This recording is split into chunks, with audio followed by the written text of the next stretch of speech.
welcome back. Thanks for coming by again. Thanks for all the support again in the last video, everyone who came by and watched, everyone who came by and liked. Really appreciate it. I'm really happy with how it's working out so far. Alright, at the end of last video, I talked about who we were going to talk about next, and Duke actually was here with it, and the one that we picked was Nikita Kucherov of the Tampa Bay Lightning.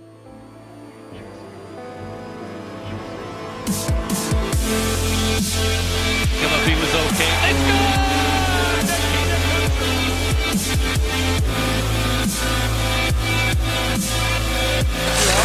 Falling play here. Stamkos, Kucherov scores! Power play goal, Nikita Kucherov with his one. That's who's going to be the topic, and in the second installment of A Career. So I just want to explain to everyone, anyone that doesn't understand how the playlists work. I know most of you out there do, but it's just for the people who don't know where some of my videos are. So when it comes to this segment, I have on my channel, if you go to it and you go to playlists at the top, you'll find the MLB postseason and NHL, strictly NHL, and there is now the A Career section. And this will be added to it. So if you want to just watch hockey or just watch the career topics, you can click there and it'll do it'll play automatically through those videos. And likewise, today I'm going to be creating an NBA basketball, a similar playlist for NBA basketball. And so if you want to just watch basketball or baseball, etc. like that, you'll be able to find exactly what you're looking for.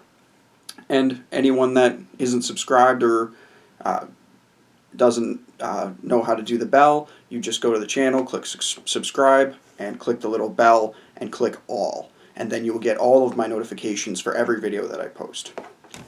Alright, we're going to get right into Nikita Kucherov now. Alright, Nikita Kucherov is a Russian-born player. He was born June 17th, 1993 in Maykop, Russia. And the way that he plays today, a lot of people would look at him and think he had to be a top pick, but that wasn't the case. He was a player that really came out of nowhere. He was actually 58th overall in 2011, so he was a second round pick. And Tampa Bay, they were high on him, but they weren't looking at him as a very top prospect at the time. As you look back to 2011 and who they were developing, they were just coming off of a Eastern Conference Finals appearance loss against the Boston Bruins. So it was Stamkos' team. Martin St. Louis was there, along with Vincent Lecavalier, and so they were looking for some more youth to inject in the lineup. But I don't think they knew what they were going to get in Kucherov. One point that really stands out is that, and that really surprised me when I was looking into his career, is that he has the most points by any Russian-born player in a single season. And thinking back to every Russian player thinking, well, Ovechkin must have cracked that, Malkin must have cracked it. No Russian player has ever cracked that in a single season. So he has 128, which is the most points in the modern salary cap era, which the record was held by Joe Thornton previously, but Kucherov overtook it with 128. And that year, he had 100 points in 60 games, I believe, and he was on pace for some crazy numbers, and he did drop off a little bit towards the end, but he was on an absolute tear that year. And I think, to me, that's when everyone saw Nikita Kucherov and really realized who he is, but he was getting things done before that, and I'll get to that in a little bit of what he has done since he's been with the Lightning that's gone underneath the radar. Some former teams that he played for. So he played his minor hockey on the Russian leagues, and he played, as he got drafted, he wanted to move over to North America so he could adjust to the North American game, because it's very different, and the way that younger players are handled over in the Russian leagues. This isn't the case with every team, but they'll have some superstars over there that are young, and they will not give them a lot of ice time, power play time. They will favor the veteran players over them. So they handle it a lot differently. And he thought that the best thing that could be for him would be to join the Major Junior system. So he decided to go to the Quebec Major Junior League, and he started out with the Quebec Ramparts, only played a few games, and then he got traded to the Rwanda Huskies. He started off there, he played a couple seasons, and he made his debut in 2014 with the Lightning. He wasn't playing like over his head or anything when he was in the junior leagues, but he was playing as you'd expect a high-end prospect, high-skill prospect to play. And scouts were saying that he could have been a first-round pick if they knew more about him, but it was the fact that there was always the risk of, when you draft a player from Russia, them not coming over. So unless they're a top pick, teams will usually try to get players that are not under Russian contract and know that they're going to be coming over, or have verbally said that they're going to commit to a certain team so that they can start developing them and watching them without having to send scouts to Russia. Right. So one of his first major accomplishments was in his first NHL game. He scored on his very first shift, on his very first shot. So there's only 7 players in NHL history who've done that, and the most famous is Mario Lemieux. And he was already doing things, and I know anyone can say you can hop on the ice, get energy, do the right thing, and score, but it was a good sign for Kucherov starting off like that.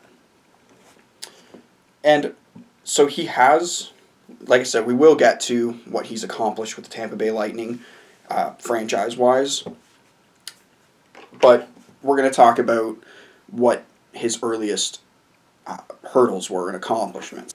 Went to the Stanley Cup Final in 2015 and lost to the Chicago Blackhawks. It was a very young Lightning team, and a lot of people thought they weren't going to get back there because Martin St. Louis and a lot of players, he was gone at that point, and they thought that the team was starting to go down. Again, at that point, I don't think people really got it that Kucherov was going to be this focal franchise point going forward. And a lot of people counted the Lightning out, especially when they had some early playoff upsets and Game 7 losses, a lot of the times where they just came up short in games where they shouldn't have. Kucherov became a big part of why they won the Stanley Cup this year. They were overmatched in that Cup final. It was a 6-game series, but Ben Bishop was severely hurt, and Kucherov wasn't really doing much in that Cup final. It was Chicago's Cup to win. So as of filming, I'm always, when it comes to these career segments, I'm going to read off as of I'm filming the updated career stats for them, just the basic stats. So he has 515 NHL games played with 221 goals, 326 assists, and 547 points. So he's over a point per game in his career, and by the looks of it, if he can keep up what he's doing, he's 27 years old, I wouldn't see him having a problem getting to 400 or 500 goals when everything's said and done. Maybe 550. Well, so we'll go over some of his accolades that he has, not just in the Tampa Bay Lightning organization, but league-wide. Alright, so he has the Art Ross Trophy in 2019, which was his 128-point season, which was no surprise. He won that. That was his. He won the Ted Lindsay and the Hart Trophy in that year. So he had a lot of hardware, but that was all in the year that they had all this pressure going into the playoffs. They got everyone they needed at the deadline, and they got swept in the first round by Columbus. So all that hardware, although it means a lot personally, they left without a Stanley Cup that year. They left without a playoff win that year. So do with that what you will. But this year, everyone knows, got the monkey off his back, although he hasn't been around as long as Ovechkin or anything. The Tampa Bay Lightning finally broke through, won the Stanley Cup this year, and he was a big part of it. He had a good playoff run, and I don't see this being the last time they go on a deep playoff run. With the team that they have right now, I don't see why they couldn't make a return to the Cup final, and they're definitely the team to beat in the East, but there are some teams that possibly could be a difficult matchup for them. It wasn't by any means an easy path to the final for them. They had a lot of tough series, a lot of tough games, overtime wins, Game 7s. They went through the ringer to get there. He does hold 7 records for the Tampa Bay Lightning organization, and 7 of them are scoring records.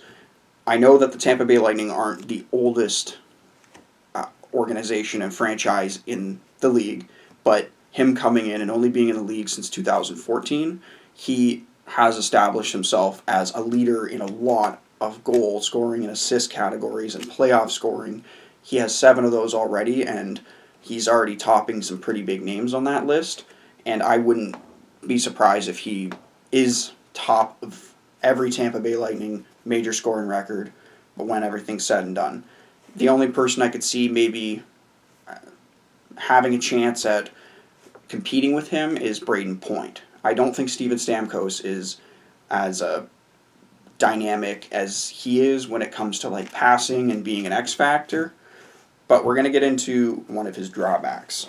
I want to talk about the first thing that I noticed about him this year that I thought was a really big flaw, and maybe something that had to do with the sweep last year. And I'm not going to put that just on Kucherov because that was a team thing, but in Game 1 of the first round this year, they went down 1-0 in the game, and the dejection on Kucherov's face, it looked like he just lost Game 7 of the Cup final. So he has a lot of highs and he has a lot of lows. So what I get from that is that he's a very emotionally charged player, and it can affect him severely, positively or negatively. So when he is that 128 player in 2019, that benefited him greatly. And he was just, it was like the puck was nothing. He was hitting back in the net, passing. It was like nothing. But when he gets down on himself, and really down on himself, he affects not only himself but people around him. And I think the whole team feeds off of that negative energy. But I think he got it really under control when Tampa started going on the run this year. And that's what you have to see in Kucherov. So if I was to pick one reason why I think he wouldn't be a captain of the Lightning one day, I'd say just from the outside, because I don't have an inside perspective, and only the people that know him and are close to him do, what his real personality's like, if he's a leadership type person, if he's captain material. So I'm talking about like after Steven Stamkos. Maybe Stamkos is the captain there for until they're both gone, but this is the thing you can differentiate who has captain material and why it's important that just being a captain doesn't mean that you're the best player on the team. And I think that's what a lot of kids growing up had. And not to pat myself on the back, I was like captain of like my minor hockey team some years. But I learned later as we became adults and close to like young adults that when that wasn't just given to me the next year, I realized that, and it wasn't because I was a bad person or anything, but they were trying to teach you different lessons of how to become good people and good men and good leaders. So they're trying to instill that in you. And doing that for 16, 15-year-old kids, it's amazing when you see that in 30-year-old guys and you see that it hasn't developed, but it doesn't mean that it's not a bad thing that people don't want to be the center of attention or something like that, which is fine. But captains have to have that type of quality that you just can't really quantify beyond being able to be the leader in that room and be able to get behind everyone, calm everyone down when the emotions go up and down. And I'm happy for him that he got his cup, but he just needs to keep that consistent way of how he's expected to be. Later today, I'm going to, like I said, be doing a Toronto Raptors video. I'm going to be talking about what I think they're going to be doing in this offseason and who they should target and what I think they can accomplish next year. So I won't get too much into it. I don't want to spoil anything, but I am working on that. And I want to do more of these career videos. I just picked one randomly. I picked Nikita Kucherov randomly. If you guys have anyone that you'd like to hear about, please comment down below. I'll gladly make up a video for them. And I have a few other ideas in the pipe that people have been suggesting to me. Notably, I might be doing an Eric Lindros video up soon, probably this weekend. Alright, I'm just going to leave it off there. Again, appreciate everyone who's come by, been supporting so far. If you like what you're seeing, hit the subscribe button and the little bell to get all the notifications. Like, comment, and subscribe. And I'll see you later.